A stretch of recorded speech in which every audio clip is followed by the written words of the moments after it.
He walked into a Sydney cafe unnoticed. But a barista's words changed Elon Musk's mission forever. October 23, 2023. An ordinary morning in Sydney was about to become the most surprising moment of Elon Musk's life. He walked into this cafe as just another stranger, but what happened in the next 47 minutes would change not only his perspective, but the future of millions of people. Nobody knew who he was. And maybe, for the first time in decades, neither did he. In the quiet streets of Surry Hills, while Sydney was still waking up, Elon Musk walked alone. 3 weeks earlier, he had made the most controversial decision of his career, buying Twitter for $44 billion. The media crucified him daily. Investors questioned his sanity. Even his closest mates whispered doubts. But on that crisp October morning, something inside him asked for a pause. An opportunity to listen to the real world, away from algorithms and boardrooms. He needed to understand, did people really hate him? Did his decisions make sense outside the Silicon Valley bubble? And so, disguised with a simple swan's cap and dark sunnies, the world's richest man stepped into the daily grind, a small cafe in Surry Hills, completely unrecognized. What he discovered there would shake him to his core. At 7:30 a.m., Elon Musk looked nothing like the billionaire the world knew. No Tesla-branded gear, no entourage, no security detail. Just a worn Sydney Swans cap, faded Levi's, and a University of Sydney hoodie he'd borrowed from his son. He had planned this moment for weeks. Ever since the Twitter acquisition, he felt disconnected from reality, from real people with real struggles. The boardrooms, the private jets, the constant media attention had created a bubble he desperately needed to escape. Emily Robertson, the 28-year-old barista behind the counter, barely looked up when he approached. She was dealing with her own crisis.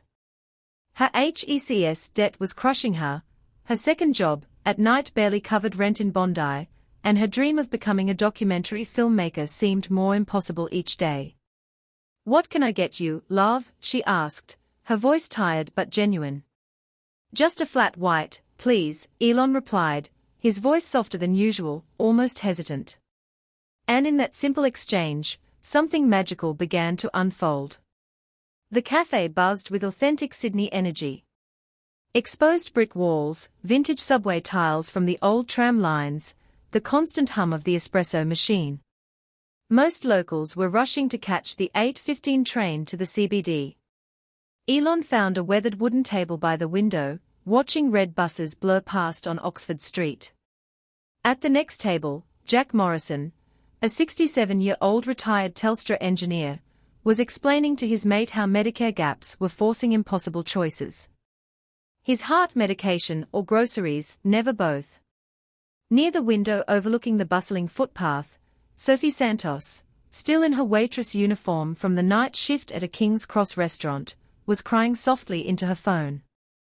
The family diner, where she'd worked for 3 years, had just closed permanently. Behind the vintage copper counter, Emily Robertson calculated her tip jar. $23.40. Enough for instant noodles and an Opal card top-up, but not both. These weren't statistics from economic reports. These were neighbors, real faces with real struggles, happening in the shadow of the CBD's towers. That's when Emily approached his table. "Excuse me," she said hesitantly. "I know this sounds mental, but you look really familiar. Are you someone famous?" Elon's heart raced. His cover was blown. But instead of panic, he felt relief. Elon started, then stopped. He looked into Emily's genuine eyes and made a decision that would change everything. "I'm just someone trying to understand the world better." Emily smiled. "Aren't we all, mate?" She glanced around the nearly empty cafe. "Mind if I sit? My shift ends in 10 minutes, and you seem like someone with interesting yarns."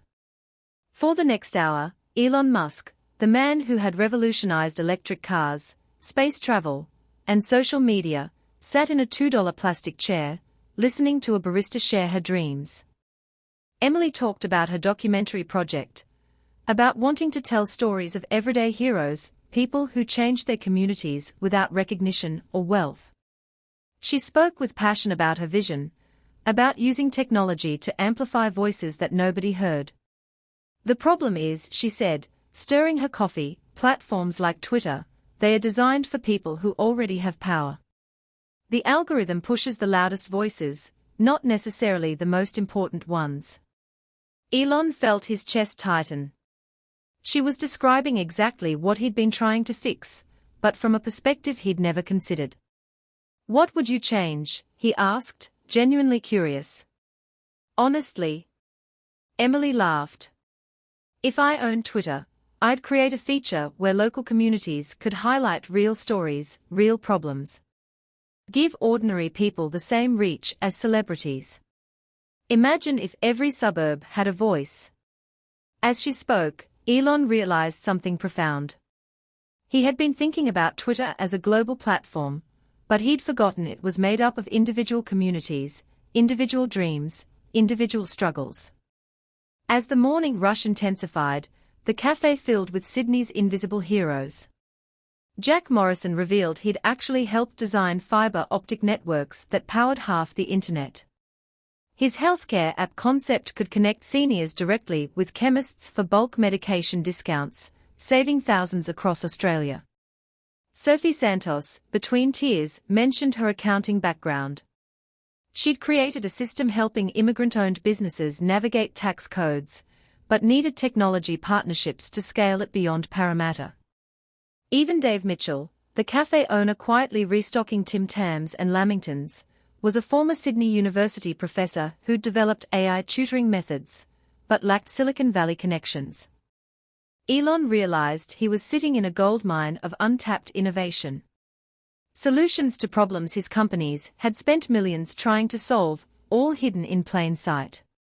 But Emily's next words would shatter everything he thought he knew about himself.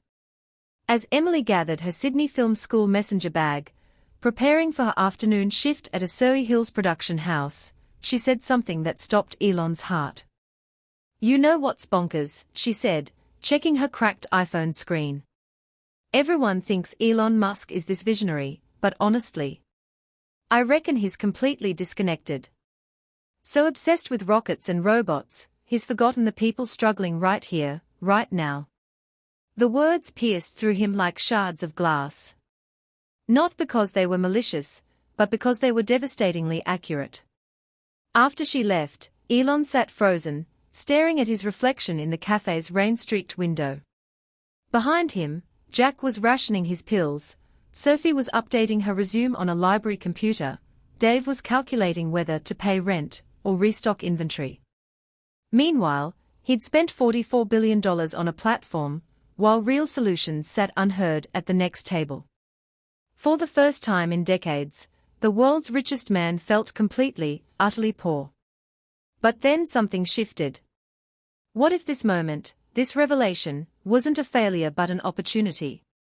What if the answer wasn't to abandon his platforms, but to fundamentally reimagine them? What if instead of reaching for Mars, he first helped people reach their potential right here on Earth? Elon opened his notebook and began to write. Not code, not business plans, but names. Emily, Jack, Sophie, Dave. And next to each name, their dreams, their solutions, their potential impact. By the time he finished writing, he had outlined what would become one of the most revolutionary programs in tech history. 3 hours had passed. The lunch crowd was beginning to filter in. Elon knew his time was up. His disguise wouldn't hold much longer, and his security team was probably having a bloody panic. But he couldn't leave. Not yet. Not without doing something. He approached Dave at the counter. "Excuse me," he said.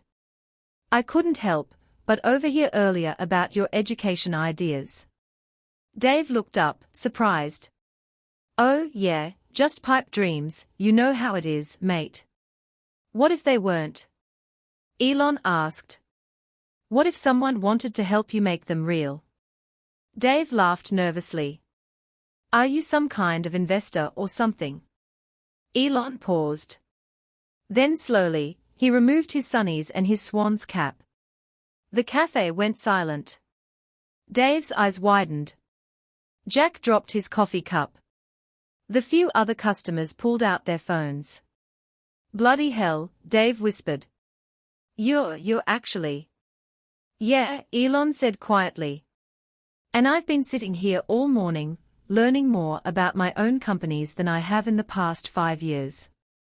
What happened next, no one in that cafe will ever forget. Elon didn't just write checks. He didn't just throw money at problems. Instead, he did something unprecedented. He sat down with each person, one by one, and listened. Really listened. To Jack, he promised not just money for medication, but a platform to share his healthcare innovations with the world.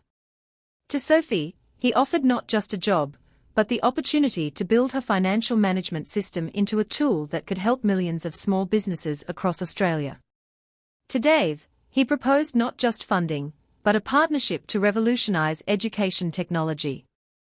And to Emily, when she returned for her evening shift and found Elon still there, he made the biggest promise of all. I want to offer you something, he said. Not just money for your documentary, but a position. Help me rebuild Twitter, help me create that feature you described, where every community has a voice. Emily stared at him, speechless. But here's the condition, Elon continued. You keep working here part-time. Stay connected to real people, real problems. Because the moment we lose touch with this, he gestured around the cafe, we lose everything. Within 48 hours, the story had leaked. But not the way Elon expected. The people in the cafe didn't sell their story to tabloids. They didn't seek fame or fortune. Instead, they did something more powerful. They started a movement. #Cafe Conversations began trending. Not as celebrity gossip, but as a platform for real stories, real solutions, real community impact across Australia. Emily's documentary about Jack's healthcare innovations went viral. Sophie's business tool was downloaded by thousands of entrepreneurs from Perth to Brisbane. Dave's education platform launched in beta, with overwhelming response from Cairns to Tasmania. But the most significant change was in Elon himself. He instituted Cafe Fridays at all his companies. Days when executives had to work alongside frontline employees. When billionaire decisions were made with barista wisdom. Twitter, now X, launched the Community Voices feature, giving local stories the same algorithmic weight as celebrity posts. Tesla began funding local transportation solutions in remote Australian towns. SpaceX started an Earth-focused program addressing climate and infrastructure challenges, from bushfire prevention to drought management. 1 year later, Elon returned to the daily grind. This time without disguise. The cafe had transformed. Dave's education nonprofit occupied the upstairs loft. Jack's healthcare app had connected 50,000 Aussie seniors with affordable medications. Sophie's business platform had launched 300 immigrant-owned startups from Cabramatta to Footscray. Emily, now Tesla's Director of Community Innovation, had never stopped working her Saturday shifts. You know what's beautiful, she said, as autumn lights streamed through those same rain-streaked windows. This story isn't about you going undercover. It's about finally being discovered. Discovered? Elon asked. Who you really were underneath the headlines. Just someone who wanted to help, but had forgotten how to listen. The richest man in the world had learned the most valuable lesson. Success isn't about reaching Mars, it's about lifting everyone along the way. Sometimes, the most revolutionary act is simply sitting down and letting the world teach you something new. Would you recognize greatness in disguise? Or are we all just waiting for someone, anyone, to finally listen to our story? If this story touched you, help us keep sharing these Aussie Rise stories. Hit the like button, subscribe, Leave us a comment about your own experience, and send this video to someone who needs a bit of hope today. With gratitude, Luca Mackin.